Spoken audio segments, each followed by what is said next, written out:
Fala pessoal, tudo bem? É muito bom ter você aqui com a gente para mais um Joycast. Hoje contando com a ilustre presença de dois amigos, dois irmãos, dois pastores, Bruno, Diego, sejam muito bem-vindos a mais uma conversa. Vocês sabem que o Joycast tem como objetivo, como finalidade, aprofundar algumas reflexões bíblicas, teológicas, que são muito importantes para o desenvolvimento da nossa fé, para o nosso crescimento espiritual. Então, hoje a gente está com um tema muito interessante, que tem vários desdobramentos para a nossa fé, para o nosso relacionamento com Deus. E eu já vou começar assim, soltando uma bomba no colo do Bruno e do Diego. Existe algum pecado que Deus não perdoe? Bom, eu vou me apresentar e aí o Diego começa a responder.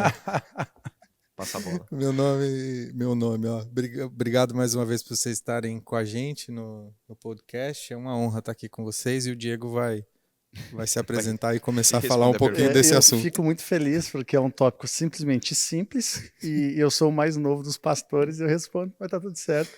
Eu acho que sim, Jesus fala sobre o pecado imperdoável, né? Que é a blasfêmia contra o Espírito Santo. A gente acha isso lá em Marcos 3:29. Mas acho que é legal a gente entender, Juliana, um contexto todo sobre isso, né? Naquela época, Jesus já estava mostrando todos os sinais assim de cura, sinais de pregando o evangelho, expulsando demônios, e mesmo assim os fariseus insistiam em dizer que ele fazia isso em nome de Beelzebul, Satanás, seja a versão que vai utilizar, né? Então naquele momento ali, Jesus estava mostrando toda a sua grandeza e os fariseus insistiam ainda em dizer que o espírito dele era um espírito imundo, né? Não rejeitando. Então, sim, respondendo a tua pergunta, o pecado imperdoável seria blasfemiar contra o Espírito Santo, mas obviamente naquele momento existe todo um contexto, né, dessa situação. Só vou ler o texto aqui. Perfeito. Você que está aí em casa, é Marcos, texto que o Diego citou, Marcos 3, 29. eu vou ler 28 e 29, diz assim: em verdade lhes digo que serão perdoados todos os pecados dos homens e as blasfêmias que venham a proferir, mas quem blasfemar contra o Espírito Santo nunca terá perdão, é culpado de pecado eterno. E aí Jesus diz isso em resposta àquilo que o Diego falou, da crítica dos fariseus em relação ao que Jesus estava fazendo. E os mestres da lei, versículo 22, que haviam descido de Jerusalém, diziam, vendo Jesus operando tudo que ele operou, né, as manifestações miraculosas do nosso mestre. Ele está possuído por Beelzebul. Na minha tradução aqui, NVI é Beelzebul. Ele está possuído por Beelzebul. É pelo príncipe dos demônios que ele expulsa demônios. Muito pesado. Não é só uma falta de informação, né? Não é só assim, eu não sabia que isso era de Deus e tô aqui, né? É realmente um erro crasso, né? Rejeitar deliberadamente as obras de Cristo naquele momento. Então, assim, eles estavam vendo e persistentemente insistiam em rejeitar, em atribuir as obras, em condenar, em querer matar mesmo Cristo, né? Por causa disso. Então, é uma rejeição consciente. Isso é muito importante porque a gente vai continuar discorrendo, né, sobre isso, porque a gente às vezes até tem medo de praticar esse pecado, mas assim, é uma rejeição muito consciente, né, da verdade de Cristo. Então, é deliberadamente rejeitar contra as obras do Espírito Santo. E eu acho que isso não é, ainda se eu pudesse acrescentar um pouco mais, eu acho que não é uma falha isolada, isso eu acho que é um endurecimento do coração, da insistência daquilo, permanente, de achar o bom, achar que é mal, que o Espírito é demônio, então essa insistência, esse endurecimento, né? Não é só negar o Evangelho num determinado momento. Não é somente. Senão uma pessoa que, eu no meu caso, ouvi o Evangelho algumas vezes na minha adolescência, não quis, chegou um momento que Deus tocou meu coração e abriu meu coração. Então, se fosse o pecado imperdoável dizer não ao convite do Evangelho, eu teria cometido o pecado imperdoável, como várias pessoas. Não? Mas vocês estão falando uma coisa muito importante. Então, são fariseus, mestres da lei, que conheciam o Antigo Testamento melhor do que ninguém. Que, por conhecerem o Antigo Testamento, sabiam discernir os sinais que acompanhariam o Messias. Perfeito. E quando Jesus vem fazendo todos os sinais que eles sabiam que o Messias faria, eles simplesmente dizem, não, Ignoram. ele está fazendo isso por Beelzebul. É. Então, estão ainda não só negando, como eles estão atribuindo a Jesus obras do diabo. É um nível de incredulidade muito profundo. E sabe que isso é bem interessante? Antes de eu ser crente, cara, antes de me converter, eu tive muita aversão a crentes, né? Eu já comentei isso em alguns podcasts. Mas eu me lembro que tinha pessoas que falavam assim, quando a gente vê a transformação de um crente, a gente começa a não acreditar, né? Pô, o cara para de beber, alguns, né? O cara vai todo sábado, domingo pro culto. Eu me lembro que uma senhorinha me falou assim, cara, isso é uma seita, só pode ser demônios tomando a mente desses irmãos, porque... Desses irmãos não, o dos irmãos é minha parte, desculpa. Só pode ser demônio em cima dessas pessoas, porque não é possível. Os caras gostam, falam de Jesus, enfim, onde eu quero trazer isso? Que lá eram os fariseus, mas no dia de hoje ainda tem pessoas que cometem o mesmo pecado em achar que dentro de uma casa do Senhor as pessoas lá estão possuídas porque generalizam, né? Banalizam. Eu acho que a gente tem que tomar muito cuidado com isso. Acho que 2 cuidados. É a falta de critério para algumas manifestações em igrejas. Então, com medo de cometer esse pecado, a gente deixa passar. Também deixa rolar, né? Já que eu não sei se é do Espírito Santo ou não, vou julgar, né? Deixa fazer, né? Não julgueis para que não sejais julgados. Mas o mesmo Jesus que diz isso... Tem que julgar de acordo com a Bíblia. Ele ensina para a gente não jogar pérolas aos porcos. Para a gente não fazer isso, você tem que emitir um juízo de valor. João fala para a gente julgar os espíritos. Sim. Então a Bíblia fala sobre ter critérios de julgamento. Então não há problema. Mas o outro pecado que a gente pode cair, incorrer, o outro extremo, é de fato começar a julgar igrejas, manifestações, líderes, e acabar atribuindo a algo que vem de Deus e que está fora da minha tradição religiosa. Sim. A Satanás, ou a bagunça, ou alguma coisa da mente, né? Então, alguns, digamos assim, reformados, mais tradicionais, conservadores, acabam cometendo esse erro. Eu especialmente que vim de uma tradição mais pentecostal, né? E depois acabei indo para o seminário e indo para uma coisa mais reformada, tinha e tenho ainda bastante essa questão de ter medo mesmo de julgar algumas situações, porque eu não sei, entendeu? Algumas tradições diferentes, até as que eu participei mesmo, eu não vou falar que tudo, isso aí é... Não, porque o que a Bíblia diz que dá abertura para que seja, eu não posso simplesmente descartar só porque eu não tenho essa experiência. Mas sim, acho que aí é uma linha tênue, né, Juliano? Igual você falou. A gente pode também liberar muita coisa que não tem nada a ver com as igrejas. Tem um movimento de igrejas no Brasil que você olha o culto acontecendo, você vê, cara, isso aqui não parece muito cristão, parece até coisas totalmente diferentes, né? E isso não temos sim que evitar isso nas igrejas. Eu costumo dizer que, principalmente para os pastores, e principalmente eu que estou começando agora, né, pregar, enfim, eu falo sempre que tem 2 coisas que eu não divido o meu púlpito. Primeiro, com Satanás, a gente sabe da importância dele, mas eu não dou a importância, não, perdão. A gente sabe que ele existe, o quanto ele faz mal, mas eu não dou importância, o espaço para ele brilhar. O meu púlpito ele é do Senhor Jesus. E o segundo, eu não perco tempo atacando religiões.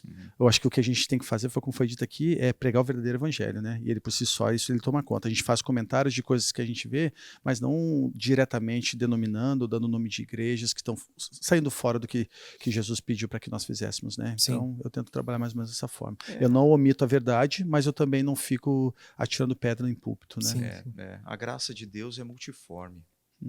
E eu acho que Deus se manifesta em diferentes tradições religiosas. Sim. Deus ele não age só no meio da igreja reformada, presbiteriana, batista, a assembleiana, seja lá qual for. Deus ele age onde a palavra dele está sendo pregada com fidelidade, onde Cristo está sendo o centro, ele age. Agora, é óbvio que diferentes tradições religiosas e denominações têm maneiras também diferentes de expressarem a sua fé, né, o seu louvor, e a gente tem que estar muito sensível a isso. Eu lembro que, pastor, só para terminar, eu lembro que nosso querido pastor Wellington, numa pregação, ele deve estar nos assistindo em casa essa hora. Não, ele está aqui. Ó. Ah, tá aqui? Eu vou contar pra vocês, eu sabia, eu vi ele sentado aqui. E ele pregou que assistindo em loco. Tá assistindo em loco. Que a salvação não está por denominação. Achei tão bonito isso, principalmente nas nossas igrejas de imigrantes. Sim. A gente vê todos os tipos de denominações, de pessoas, inclusive ateus, espíritos, enfim, né, que estão conhecendo a palavra do Senhor pela primeira vez na nossa igreja. E ele falou um negócio muito legal. A salvação não está na igreja presbiteriana, não está em igrejas batistas, a salvação é no Senhor Jesus, né? Sim. Não é a denominação que nos leva até lá. O que eu acho bonito da igreja imigrante é isso. Aqui a Joy é uma igreja com várias denominações representadas, coisas que eu não via no Brasil.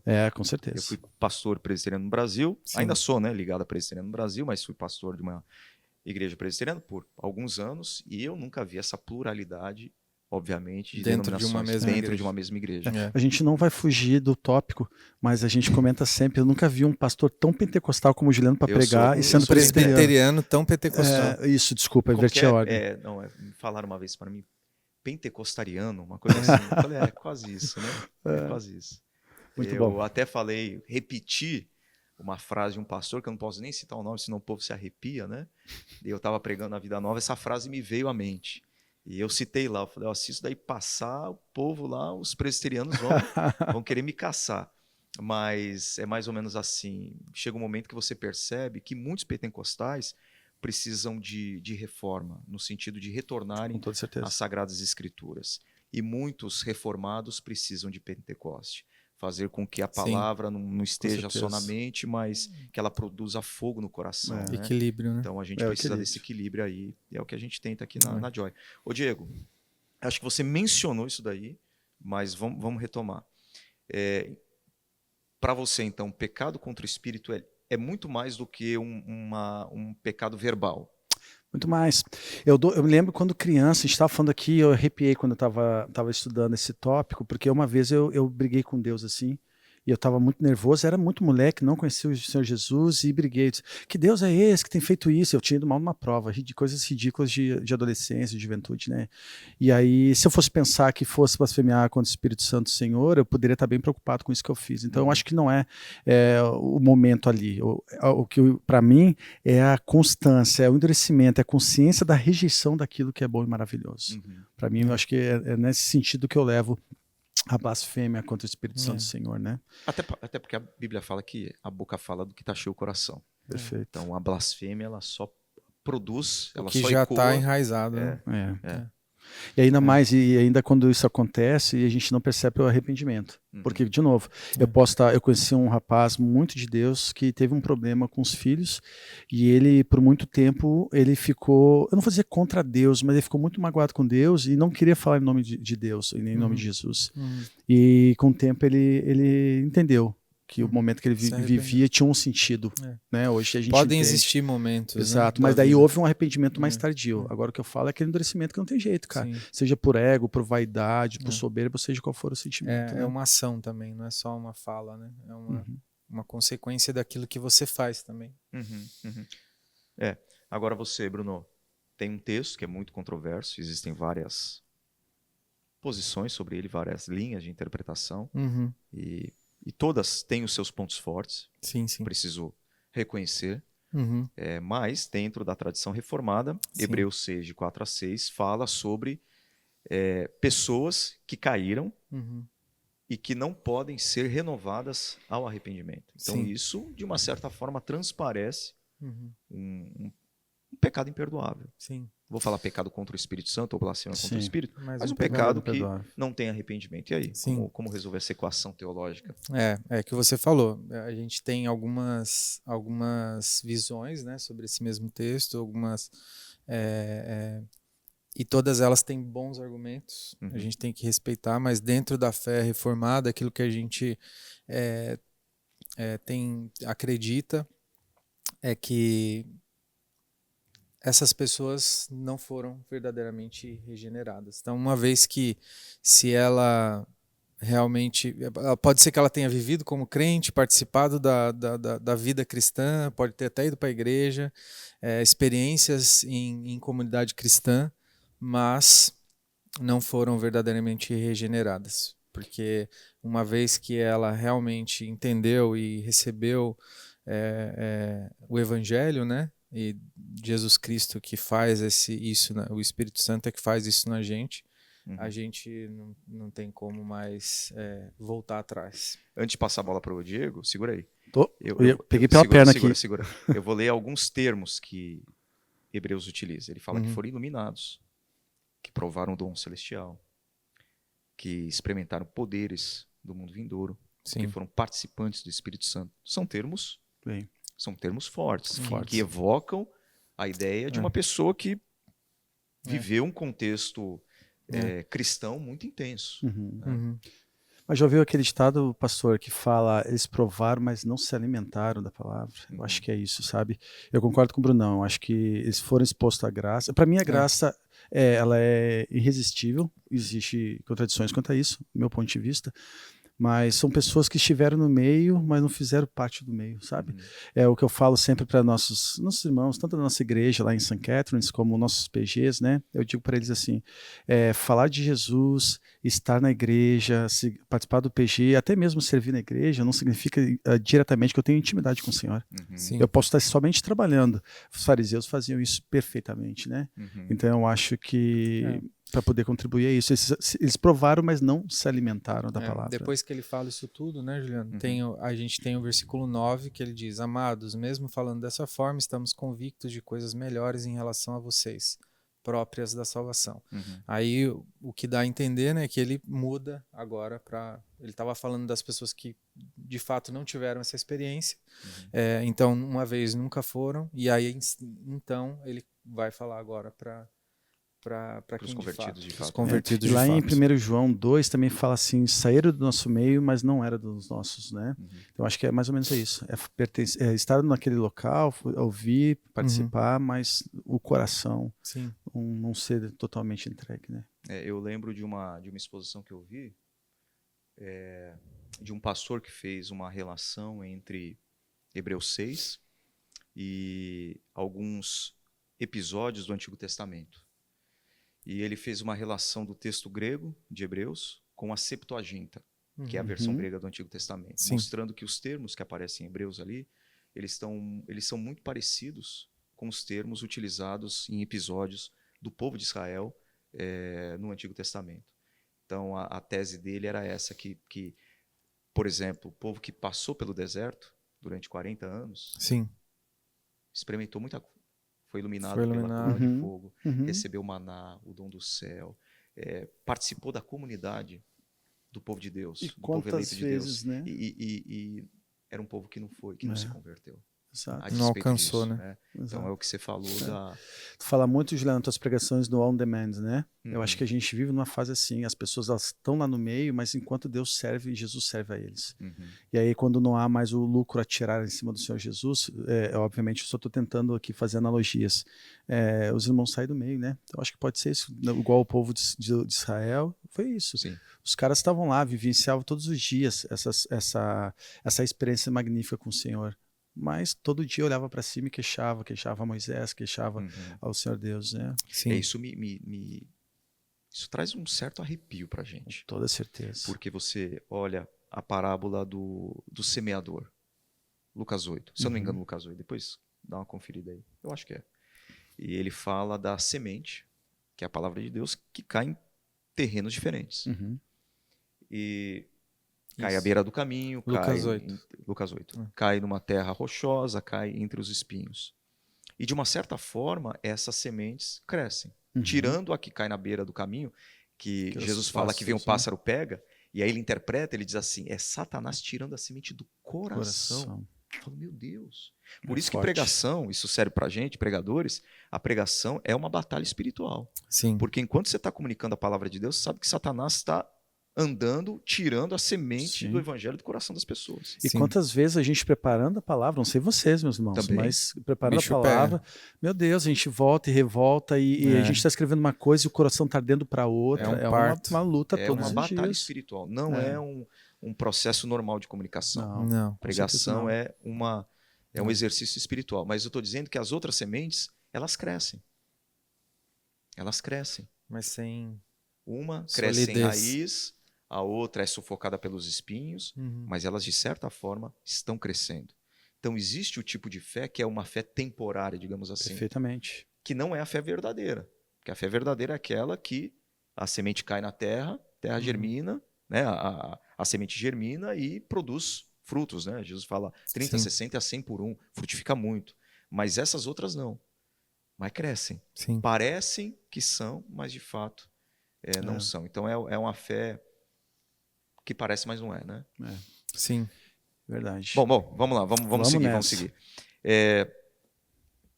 Estou com medo de que eu cometi o pecado contra o Espírito Santo. Que eu murmurei, blasfemei, etc. Já é Bom sinal. O bom sinal já. Se Por você que é já um bom sinal? se já tá com medo é porque não cometeu, com certeza. Eu responderia essa pergunta contando uma história muito rápida que aconteceu com meu filho há 2 dias atrás. Estava no carro vindo agora com meu outro filho, com o Brian, e estava falando sobre.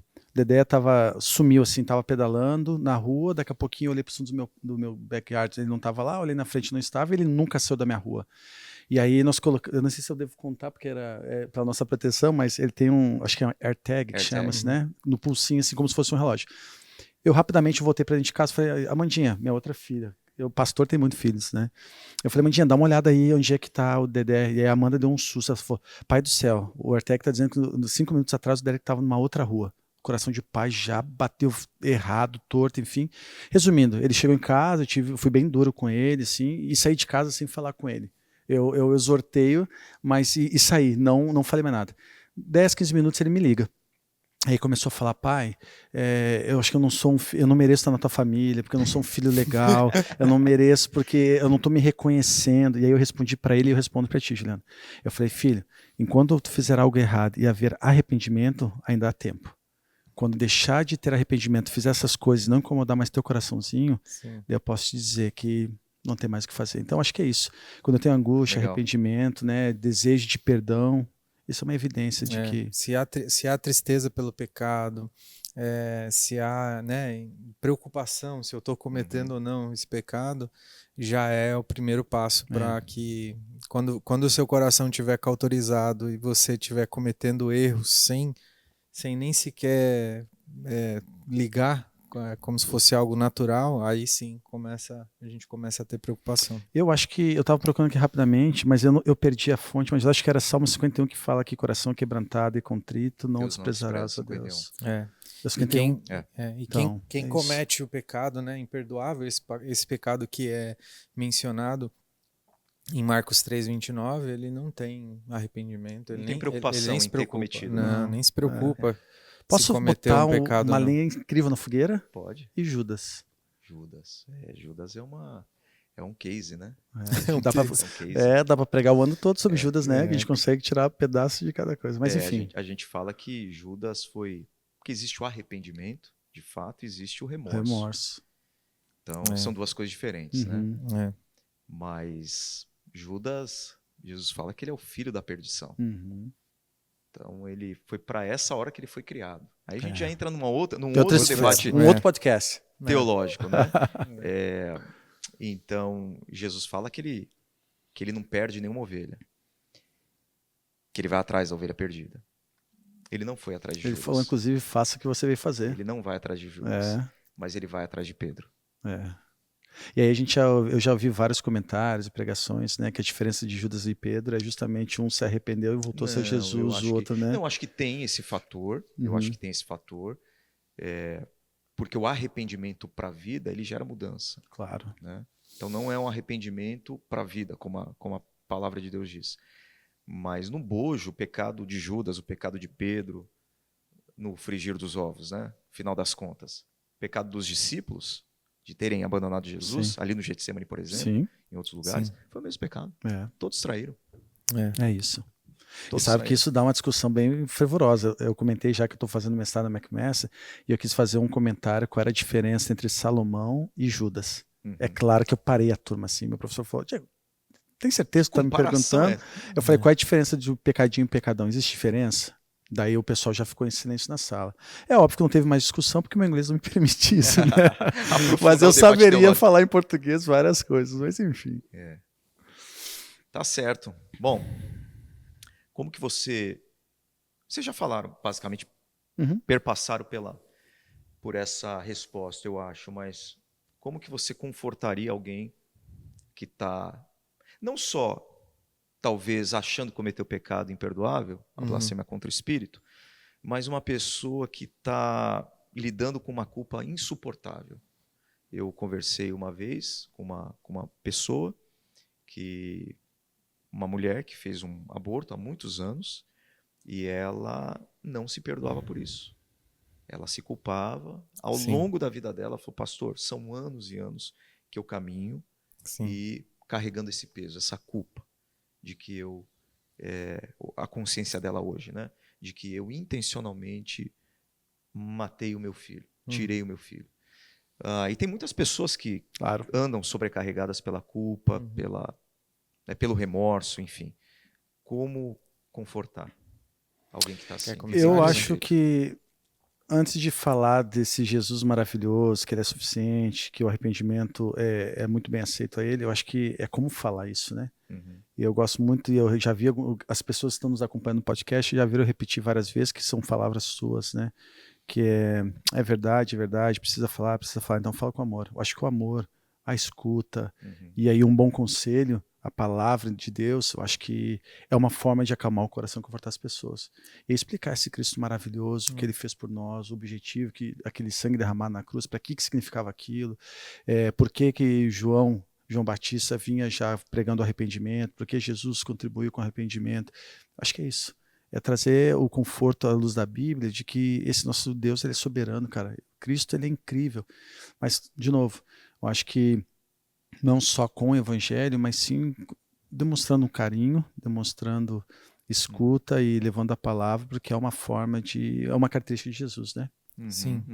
Eu acho que a gente tem que falar, confrontar ou confortar as pessoas, né, com firmeza, mas com ternura no trato, com amor, igual o Diego disse, e mostrar que esse Deus justo, né, esse Deus que ele é justo, mas ele também é misericordioso, e mostrar exemplos bíblicos, né, de pecados bem graves que foram perdoados por Deus, de Deus, homens segundo o coração de Deus, cometeram pecados bem feios.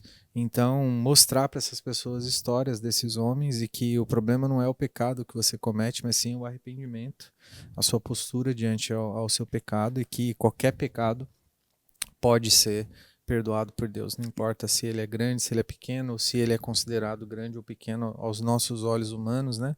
E sim, tem consequências diferentes, né? Os pecados podem ser todos iguais, né? Tudo é pecado, mas as consequências às vezes são diferentes. Qual o salário do pecado, meu amigo? A morte. Mas enquanto falava, eu procurei, desculpa, Juliano. 1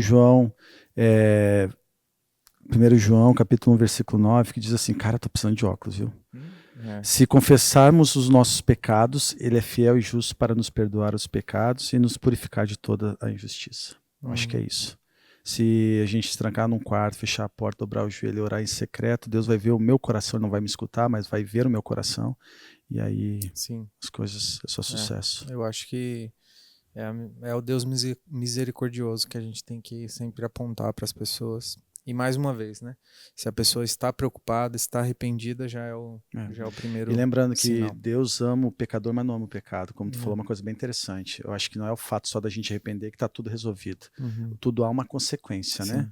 Davi, quando traiu, quando adulterou, ele teve a consequência que perdeu seu filho, né? Talvez então, você tenha que lidar com essa tristeza por ter feito algo muito ruim. Porque, por exemplo, se você adultera, e pode ter consequências, né? Sua esposa, seu marido pode ter muita consequência em relação a isso. E aí você pode se arrepender e, às vezes, ter que lidar com as consequências. A mesma coisa um aborto, a mesma coisa.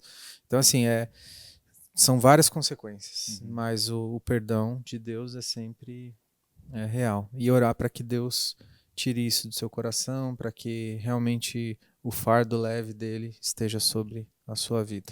Verdade. Tem Miqueias 7, 18, 19. Quem é comparável a ti, ó Deus, que perdoas o pecado, esqueces a transgressão do remanescente da tua herança?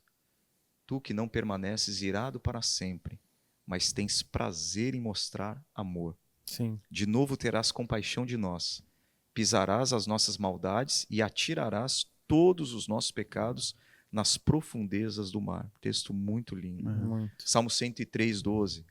quanto o Oriente está longe do Ocidente, assim ele afasta para longe de nós as nossas transgressões. Uhum. Isaías 43, 25, sou eu mesmo, aquele que apaga as suas transgressões, por amor de mim, Deus dizendo, e que não se lembra mais os seus Sim. pecados. Eu acho Graças que, a Deus. Graças a Deus. Eu acho que até isso aqui vai virar frase de Instagram, hein, velho. Frase de impacto. Eu acho que o maior pecado, o pecado que não é esquecido por Deus é resistir a ele até o final. Esse é o maior pecado. Resisti-lo, né? Exatamente. Ficou bem. É o único pecado. É o único pecado que... Não há limite para a graça de Deus. Não. Para o coração quebrantado e arrependido, você falou do Salmo 51. Então, qual é o pecado? Será que tem um pecado que Deus, tirando da incredulidade, do endurecimento contumaz, deliberado, quando eu chego diante de Deus com a minha vida quebrada, com as minhas mãos sujas, com uma bagagem de erros, de arrependimentos insuportável, Deus não vai pesar, Ele não vai falar, vamos ver se está pesado demais, se o erro foi muito grave, não importa, Deus perdoa. Eu vi recentemente a reportagem da iminente liberdade qual é o nome dele? Bandido da Luz Vermelha? Sim. Maníaco do Parque. Maníaco do Parque.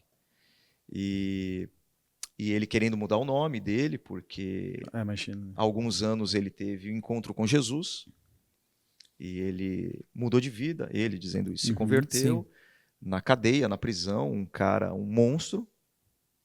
monstro, que ele cometeu aí, foram crimes de estupro, entre outras coisas inomináveis, né? Mas ele disse que teve encontro com Jesus e mudou de vida, e agora ele quer uma nova vida. E ele dando essa entrevista. Primeiro que a gente olha com um pouco de suspeição. Nosso coração duro. Você olha e fala, será mesmo? Será que não foi para ter uma progressão de pena? Porque a gente sabe que o pessoal lá que se converte acaba sendo olhado de uma outra forma. Sobrevivência na cadeia. Se sabe que na cadeia, quando você a ala evangélica ali dos crentes, ninguém mexe, toca, ninguém mexe. Já olha com suspeição. E tem aquele sentimento de vingança, de falar, pô, o cara fez tanto mal para tanta mulher, tanta família. Eu sou esposo, eu sou pai de 2 meninas. Eu falo que se um cara faz isso com uma das minhas filhas, minha vontade é ele pisou na rua, no dia seguinte eu estar lá para retaliá-lo. Mas não é o que o evangelho ensina para a gente. Não. Eu fico pensando no apóstolo Paulo, que matou... Cara, puxei essa passagem bíblica agora. Que matou gente assim para burro. Quando ele era Saulo ainda, perseguidor dos cristãos. A gente não tem nem ideia de quantas pessoas morreram sob o olhar ou sob o comando do Saulo. Mas o cara se converteu. E Ananias o recebe. E quem consegue receber um maníaco do parque na sua casa? Exato. Cara, que limiar difícil, né? Mas a graça de Deus é escandalosa. 1 Timóteo 1,13 diz: a mim que anteriormente fui blasfemo, perseguidor e insolente, Deus, porém, Paulo falando de si mesmo, Deus, porém, foi misericordioso comigo, pois sendo ignorante agi em incredulidade. É isso. Então, na minha versão, que eu gosto muito da nova versão transformadora, eu vou só lá para o 1 Timóteo, capítulo 1, versículo 13, que diz: embora eu fosse blasfemo, perseguidor e violento, contudo recebi misericórdia porque agi por ignorância e incredulidade. E aí, de novo, pensei agora no maníaco do pai quando falou. Meu Deus, cara, será que ele não agiu por ignorância, por incredulidade, enfim? E aí agora ele realmente se converteu e se arrependeu? Deus sabe. Aí a gente fala assim, e aquela frase lá que a gente flerta um pouco em concordar, porque a gente está cansado, principalmente do Brasil, de tanta violência, tanta desgraça, de tanta corrupção, né? Maldade ali que parece estar sem freio. E você fala assim, não, bandido bom é um bandido morto. Essa e frase, o evangelho vem e ressignifica muitos sentimentos que a gente tem, né? E não sou em nada diferente do do maníaco do parque. Sou tão pecador quanto ele. É porque eu falo a diferença do por Cristo. pecadinho e do pecadão, né? Sabe que tem um irmão que chegou em St. Catharines falando isso. Sabe por que eu tô aqui na Joy St. Catharines? Porque eu vim de uma igreja que o pastor, no aconselhamento pastoral, ele me falou assim, irmão, bandido bom, bandido morto. Ele disse que aquela foi a palavra necessária para ele sair fora da igreja. Ele falou, isso para mim não é evangelho, não foi isso que Jesus pregou, né? Sim. Então, é fato. Tem um texto, vou jogar aqui, você falou lenha na fogueira, então vou jogar gasolina agora na fogueira. Agora é a vez do Bruno, né? Do Bruno, porque a última foi eu que comecei. A gente está falando de pecado imperdoável, etc. Tem um texto que é clássico, que fala que Deus não vai perdoar a gente, se a gente não perdoar. Onde que está isso? Na famosa oração do Pai Nosso. Perdoa as nossas dívidas, assim como nós perdoamos aos nossos devedores. Então a gente pede para Deus nos perdoar, assim como a gente perdoa os nossos desafetos e agressores e os nossos devedores. E aí? Tem a parábola também do credor incompassivo, Sim. no Evangelho de Lucas, quando um homem é perdoado de uma dívida para com o rei, um servo, uma dívida não tão grande, ele sai da presença do rei perdoado, ele encontra com um servo que ele devia, quer dizer, a dívida dele com o rei era muito grande, Sim. e ele sai da presença do rei perdoado, dessa dívida impagável, ele encontra o seu conservo com uma dívida assim, infinitamente inferior, e o conservo pede pelo amor de Deus para ele perdoar, ele fala, não vou perdoá-lo. Aí o rei descobre que ele não perdoou o conservo, o chama novamente e fala assim, eu te perdoei, por que você não perdoou o seu devedor? Então, por que você não perdoou, você vai ser castigado pelo resto da eternidade, né? pelo resto da sua vida. E aí, claro que Jesus está contando uma história, uma parábola, falando sobre a nossa necessidade de perdoar, porque caso isso não aconteça, a gente não vai ser perdoado também. Não perdoar seria um pecado imperdoável? Realmente... Como fazer essa relação de um Deus que não me perdoa se eu não perdoar? O que isso significaria para a gente? Eu acho que não é um pecado imperdoável, mas isso mostra que o cara não recebeu, não experimentou o perdão de Deus. Sabe? Realmente, esse texto fala sobre o coração implacável, né? O cara que não quer perdoar mesmo, mesmo às vezes tendo ciência, né, que foi perdoado. Mas isso eu acho que não contradiz a justificação pela fé, porque um crente ele pode até lutar contra o perdão, porque tem situações que, se você se colocar no lugar das pessoas, por exemplo, matou um filho, por exemplo. É realmente muito difícil de perdoar. Mas eu acredito que aqueles realmente justificados por Cristo, ele pode lutar contra o perdão, mas ele não vai recusar o perdão permanentemente. Então, assim, em algum momento essa pessoa vai, por mais difícil que seja, eu acho que assim, se a pessoa já não igual esse cara que claramente viu o cara que devia e foi perdoado e não quis perdoar, a pessoa que é realmente regenerada em Cristo, ela vai lutar contra isso muitas vezes, porque realmente tem coisas que é muito difícil perdoar, mas no fundo você sabe que você tem que perdoar. E assim, Deus sabe, conhece o coração, né? O coração de cada um. Então eu acho que assim, não é um texto difícil realmente que a gente tem que levantar e conversar, mas eu acho que Deus ele é paciente com aqueles que ainda não entenderam de verdade. A nossa vida cristã é um processo, né? Então, assim, às vezes eu tenho facilidade em perdoar, mas outra pessoa não tem, ou às vezes eu tenho facilidade em outras coisas, mas tem algo que é muito difícil para mim deixar para trás.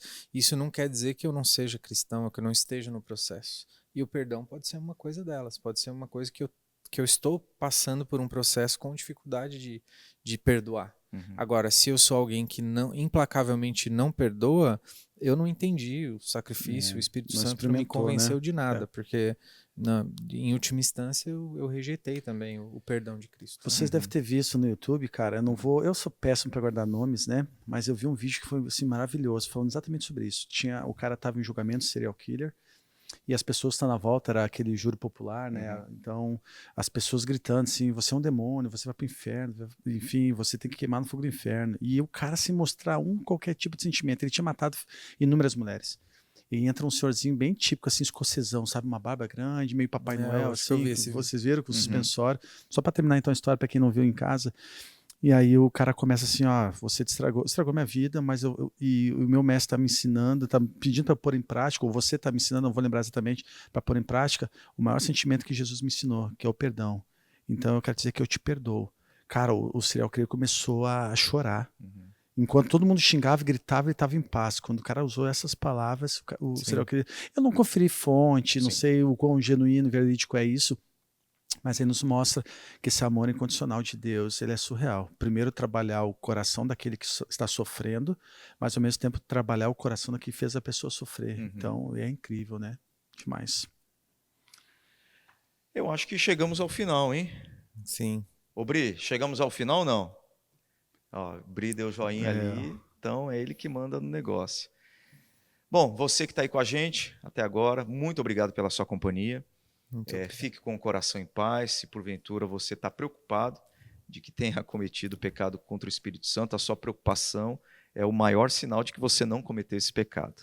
E segundo, se você está aí, conforme os pastores já compartilharam, tem carregado uma carga pesadíssima de remorso, de culpa, lembre-se, Jesus já declarou que você está, pelo amor dele, pela graça dele, pela morte substitutiva dele, Amém. Você está absolvido e perdoado. Não há mais condenação para aqueles que estão em Cristo Jesus. Amém. Mas pecou, que o Espírito Santo de Deus incomode o seu coração, meu coração, nosso coração profundamente, para que o pecado sempre nos cause uma profunda dor e nos faça correr desesperadamente para os braços do nosso Salvador e Perdoador Jesus. Amém. Deus abençoe Amém. você. Até a próxima.